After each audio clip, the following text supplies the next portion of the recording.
बिस्मिल्लाहिर्रहमानिर्रहीम। अस्सलामुअलैकुम। आज मैं effect of solvent in UV visible spectroscopy को एक्सप्लेन करूंगा और बताऊंगा कि सोलवेंट का क्या इफेक्ट है यूवी विजिबल स्पेक्ट्रोस्कोपी में। देखें, जो सोल्यूट मालिक्यूल है ना,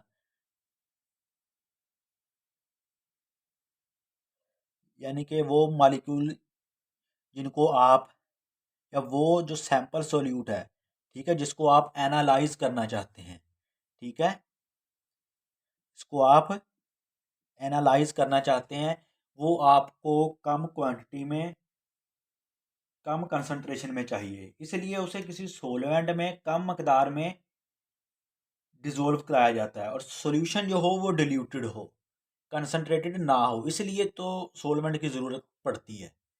ठीक है। और दूसरा ये कि जो सोलवेंट है ना आपका, वो ट्रांसपेरेंट हो। जो सोलवेंट है वो आपका ट्रांसपेरेंट हो, यानी कि जो सोलवेंट है उसमें से जो लाइट है वो आसानी से पास कर सकती हो। ठीक है। और दूसरा ये कि जो सोलवेंट होगा आपका, वो यूवी विजिबल रीजन में लाइट को ऑब्जॉर्ब ना करता हो। या मज़ीद मैं आसान कर देता हूँ कि जिस रीजन में आपका जो सोल्यूट मॉलिक्यूल है या सैंपल सोल्यूट है उसने लाइट को ऑब्जॉर्ब करना है, उस रीजन में जो है आपका जो सोलवेंट है वो भी लाइट को ऑब्जॉर्ब ना करता हो, नहीं तो आपके पास फिर जो रिज़ल्ट है वो सही नहीं आएंगे। ठीक है ना, इधर मैं लिख देता हूँ, नॉट ऑब्जॉर्ब लाइट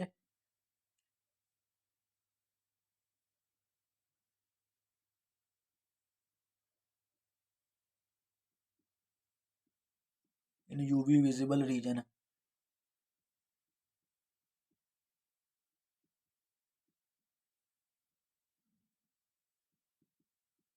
ठीक है।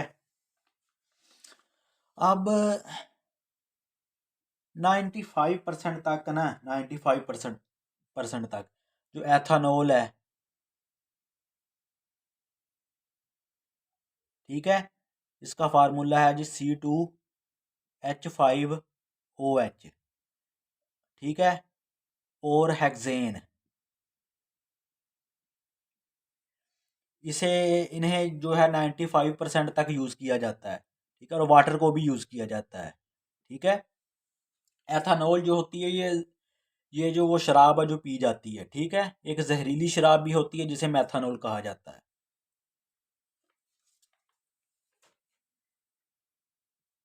अब ये कि जो सोलवेंट होते हैं ना, सोलवेंट वो दो तरह के होते हैं।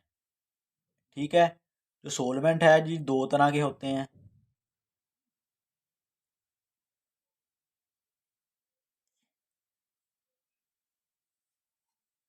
ठीक है।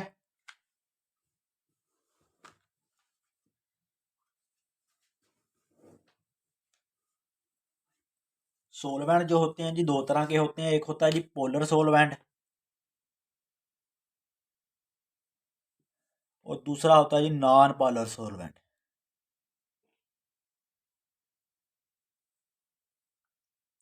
सोलवेंट दो तरह के होते हैं, एक पोलर सोलवेंट और दूसरा नॉन पोलर सोलवेंट। अब जो पोलर सोलवेंट होते हैं ना, ये क्या करते हैं जी, ये जो सोल्यूट मॉलिक्यूल है, जो पोलर सोलवेंट है ना, ये सोल्यूट मॉलिक्यूल की ग्राउंड स्टेट के साथ स्ट्रांगली हाइड्रोजन बॉन्डिंग शो करते हैं। एक्साइटेड स्टेट के साथ इतनी हाइड्रोजन बॉन्डिंग शो नहीं करते जितनी ग्राउंड स्टेट के साथ हाइड्रोजन बॉन्डिंग शो करते हैं। ठीक है। मैं इधर लिख देता हूँ, polar solvent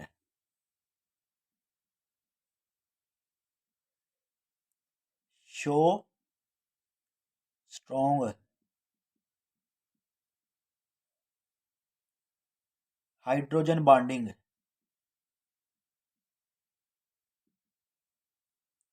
with ground state of, with ground state of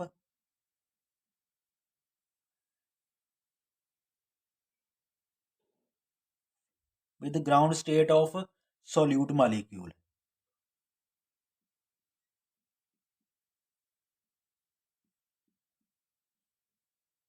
जो सोल्यूट मालिक्यूल है ना, या यूं कह लें जो पोलर सोल्यूट मालिक्यूल है, उनकी जो ग्राउंड स्टेट है उसके साथ जो पोलर सोलवेंट है वो स्ट्रॉन्ग हाइड्रोजन बॉन्डिंग शो करता है as compared to excited state. Excited state के साथ भी शो करता है हाइड्रोजन बॉन्डिंग, लेकिन ग्राउंड स्टेट के साथ ज़्यादा स्ट्रॉन्ग शो करता है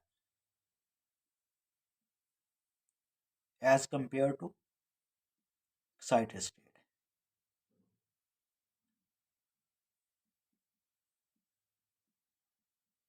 एक्साइटेड स्टेट, ठीक है। जिसकी वजह से इलेक्ट्रॉनिक ट्रांजिशन के लिए जो एनर्जी चाहिए होती है ना, वो इंक्रीज हो जाती है, ठीक है। For this reason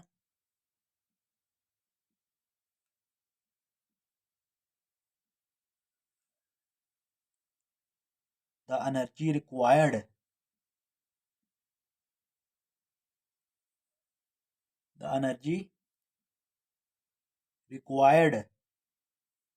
for electronic transition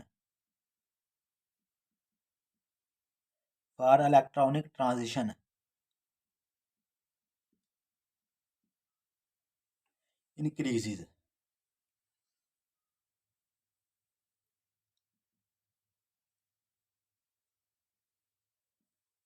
क्यों इंक्रीज किया? क्योंकि जो पोलर सोलवेंट होगा उसने जो पोलर सोल्यूट मालिक्यूल होंगे उसकी जो ग्राउंड स्टेट के साथ हाइड्रोजन बॉन्डिंग शो कर की है, ठीक है, उसके साथ इंटरेक्ट किया है, उसको स्टेबलाइज किया है हाइड्रोजन बॉन्डिंग के थ्रू। इसकी वजह से ग्राउंड स्टेट की एनर्जी मज़ीद कम हो जाएगी, ठीक है। और फिर जो ओवरऑल ट्रांजिशन के लिए जो एनर्जी चाहिए ग्राउंड स्टेट से एक्साइटेड स्टेट तक, वो ज़्यादा फिर चाहिए होगी, ठीक है। अब आगे आ जाते हैं जी नॉन पोलर सोलवेंट। अब जो नॉन पोलर सोलवेंट होते हैं ना, इसके बारे में भी मैं लिख देता हूँ। ये जनरली वैसे कोई इंट्रैक्शन शो नहीं करते हैं, ठीक है ना। इधर मैं आगे लिख देता हूँ, चलें। नॉन पोलर जो सोलवेंट है ना, non polar solvent such as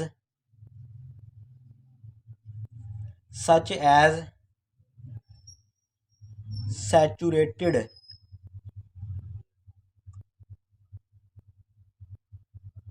जो सैचुरेटेड हाइड्रोकार्बन हैं जिस तरह, ठीक है, saturated hydrocarbon. Non polar solvent जैसा कि सैचुरेटेड हाइड्रोकार्बन है, वो सल्यूट मालिक्यूल के साथ इसकी यानी कि ग्राउंड और एक्साइटेड स्टेट के साथ इंटरेक्ट नहीं करते। जो नॉन पोलर सोलवेंट है इस तरह के सैचुरेटेड हाइड्रोकार्बन, ये जो है सल्यूट मालिक्यूल की ग्राउंड और एक्साइटेड स्टेट के साथ इंटरेक्ट नहीं करते, ठीक है। जो नॉन पोलर सोलवेंट है, कौन करते हैं? पोलर सोलवेंट करते हैं, ठीक है जी। अब ये आपको चीज़ पता चल गई है। इसके बाद हम सोलवेंट के इफेक्ट को देखेंगे। दो ट्रांजिशंस हैं, ठीक है, दो ट्रांजिशन हैं जी। एक है जी N टू पाई स्टार,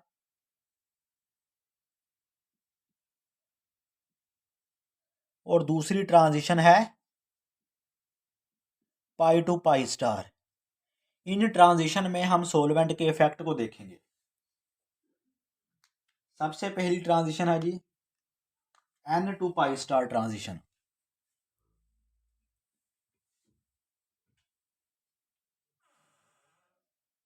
इसमें बेसिकली हम सोलवेंट के इफेक्ट को देखेंगे। In N to pi star transition the polar solvent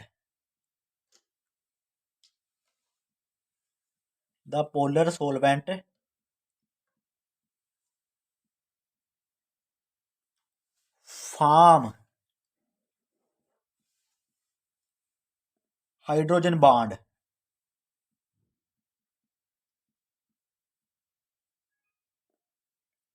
with the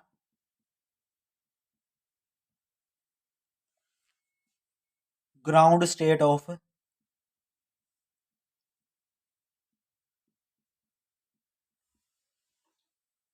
with the ground state of polar molecule.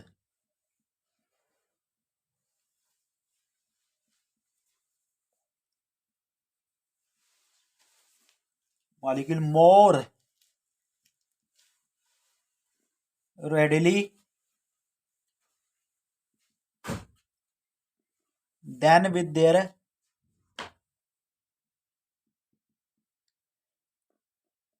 ground state.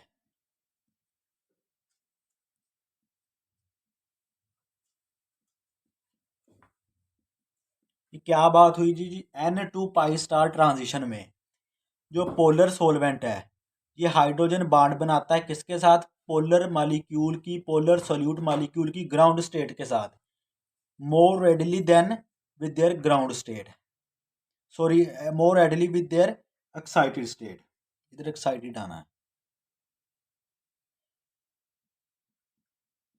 Excited state, ठीक है, जिसकी वजह से जो इलेक्ट्रॉनिक ट्रांजिशन के लिए जो एनर्जी चाहिए होती है वो इंक्रीज कर जाती है,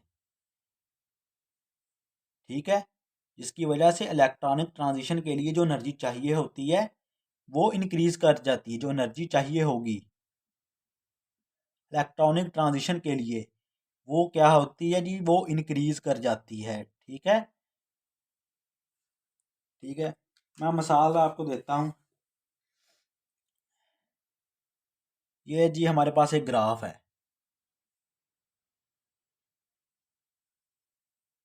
ठीक है, एसीटोन का ग्राफ है, पहले हम इसकी पीक बनाएंगे हेक्सेन सोलवेंट में और फिर बनाएंगे वाटर में,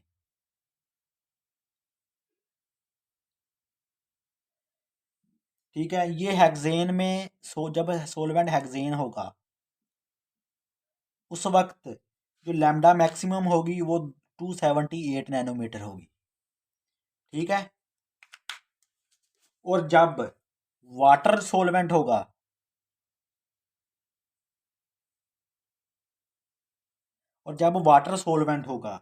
उस वक्त जो लैम्डा मैक्सिमम होगी वो 264 नैनोमीटर होगी, ठीक है, पहले यानी कि हेक्सेन के वक्त जब सोलवेंट हेक्सेन था, एसीटोन लिया उसको हेक्सेन में पहले डिजॉल्व किया, उस वक्त देखा जी जो लैम्डा मैक्सिमम 278 नैनोमीटर आई, लेकिन जब हमने उसको वाटर में डिजॉल्व किया, सोलवेंट चेंज कर दिया, ठीक है, ये नॉन पोलर है और वाटर क्या है, पोलर है, पोलर सोलवेंट में रखा, जो लैम्डा मैक्सिमम है वो 264 नैनोमीटर होगी, ठीक है।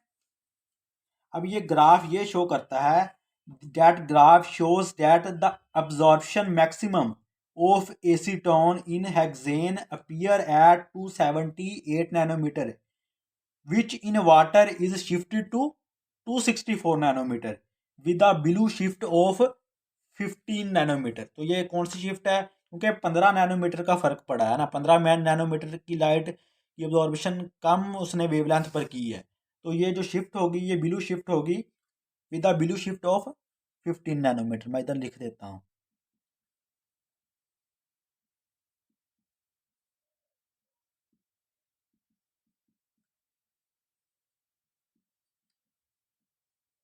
ठीक है जी।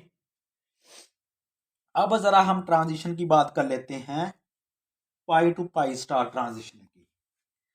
अब हम ज़रा बात कर लें किसकी, पाई टू पाई स्टार ट्रांजिशन की।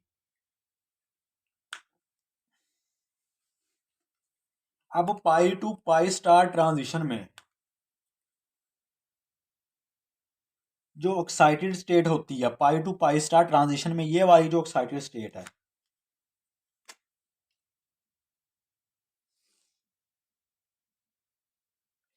ये जो पाई टू पाई स्टार ट्रांजिशन में जो बेसिकली जो एक्साइटेड स्टेट है, देखें एक ग्राउंड स्टेट है पाई, दूसरी पाई स्टार क्या है, एक्साइटेड स्टेट पाई स्टार है ना, जो पाई स्टार है वो ज़्यादा पोलर होती है ग्राउंड स्टेट से, जिसकी वजह से जो डाइपोल डाइपोल इंट्रैक्शन होंगी सोलवेंट मॉलिक्यूल के साथ वो क्या कर देंगी, वो एनर्जी को जो एक्साइटेड स्टेट है उसकी एनर्जी को कम कर देंगी, जिसकी वजह से जो ट्रांजिशन के लिए एनर्जी चाहिए वो कम हो जाएगी। ठीक है, समझ में आई कुछ बात? देखें पाई टू पाई स्टार ट्रांजिशन में जो एक्साइटेड स्टेट होती है वो ज़्यादा पोलर होती है ग्राउंड स्टेट से। ठीक है, तो फिर क्या हुआ, जो सोलवेंट होगा वो इस सल्यूट मालिक्यूल की जो एक्साइटेड स्टेट है इसको डाइपोल डाइपोल इंटरेक्शन के थ्रू स्टेबलाइज करेगा इसकी एक्साइटेड स्टेट को। जब स्टेबलाइज वो थोड़ी बहुत हो जाएगी तो उसकी एनर्जी कम हो जाएगी।